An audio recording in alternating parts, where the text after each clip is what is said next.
ಕೂಡ ಏನು ಮಾಡು, ನಿನ್ನ ಮನಸ್ಸನ್ನು ಶುದ್ಧ ಮಾಡ್ಕೋ, ನಿನ್ನ ಮನಸ್ಸನ್ನು ಪರಿವರ್ತನೆ ಮಾಡ್ಕೋ.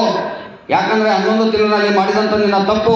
ಅದಕ್ಕೆ ಕುಮಾರಸ್ವಾಮಿ ಅವರು ಮತ್ತೊಂದು ಹೇಳ್ತಾರೆ ಅವ್ರ ಸಂದೇಶದಲ್ಲಿ, ಏನಂತಂದರೆ ಒಬ್ಬ ಮನುಷ್ಯ ಅಪರ ತಪ್ಪವನ್ನು ಕುಮಾರಸ್ವಾಮಿ ಹೇಳಿದಂಥ ಮಾತು, ಒಬ್ಬ ಮನುಷ್ಯ ತಪ್ಪು ಮಾಡ್ತಾನೆ, ತಪ್ಪು ಮಾಡಿದಾಗ ಅವನಿಗೆ ಅರಿವಾಗ್ತದೆ ಏನಂತಂದರೆ ನಾನು ತಪ್ಪು ಮಾಡಿದ್ದೇನೆ.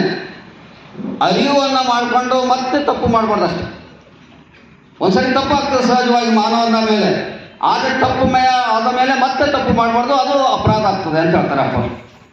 ಹಾಗಾಗಿ ಶರಣರ ದಾರಿಯಲ್ಲೇ ಕುಮಾರಸ್ವಾಮಿ ಅಪ್ಪವರು ಕೂಡ ನಡೆದಿದ್ದನ್ನು ನಾವು ಚರಿತ್ರೆಯಲ್ಲಿ ನೋಡ್ತೇವೆ. ಹಾಗೆ ಇನ್ನು ಕುಮಾರಸ್ವಾಮಿ ಅವರು ಏನು ಹೇಳ್ತಾರೆ, ಜೀವನದಲ್ಲಿ ಇನ್ನೊಬ್ಬರಿಗಾಗಿ ನಾವು ಯಾವುದೇ ಒಂದು ಕಾರ್ಯಕ್ರಮ ಮಾಡಿದಾಗ ಮೊಟ್ಟ ಮೊದಲು ಎಲ್ಲ ನಾವು ಹಳ್ಳಿಗಳಲ್ಲಿ ಸಿಹಿ ತಿನ್ನಿಸ್ತಾರೆ, ರುಚಿ ತಿನ್ನಿಸ್ತಾರೆ ನಮಗೆ. ಆಗ ಕುಮಾರಸ್ವಾಮಿ ಅಪ್ಪನೇನು